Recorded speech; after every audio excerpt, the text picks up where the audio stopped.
whole of 2017 saying, where's the vol? And then I was promised a lot more of it this year, and it's rolled over again. You've had it. I mean, you had a lot of vol. Was February it? I think for the time being, for the S&P, yes. But you still have a lot of vol in global equities. I mean, EM has had a lot of vol. Yeah.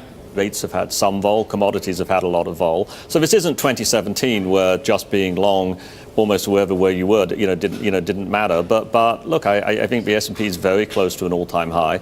You got to give a 10-year bull market the benefit of a doubt, or a 9-year bull market the benefit of a doubt. And the fact that the VIX gets down to 10 doesn't mean the market's going to start correcting again. It can stay there for a few weeks or a few months if it wants to. Andreas, perhaps some realistic optimism from Michael, but is February around the corner? I think that's what a lot of people are going to be asking if we go through that record high in the S&P again.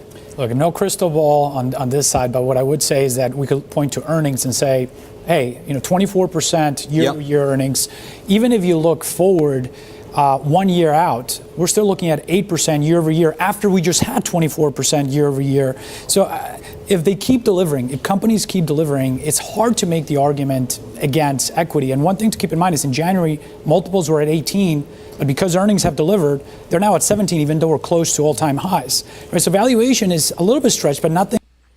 So one thing they're not mentioning, and I'm bringing this up to the audience because this is one reason why I am very bullish on cryptos, and I do see a stock market collapse coming sooner than later. Obviously, maybe not this year, maybe next year, is the fact they're not talking about stock buybacks. Now, the financials do look good, and it does look like the global economy, the numbers look good, but there is records amount of stock buybacks, which they're not mentioning, and it is going to be interesting to see if these numbers will continue with the rates going up. But let me know your thoughts on this. I'm obviously not completely out of the stock market, but I am taking advantage of this cryptocurrency dip, and I am selling some of my stocks that are overvalued, and I'm picking up cryptocurrencies that I think are undervalued, which is any crypto in the top 10 right now. But let me know your thoughts on this, and I will talk to you guys soon.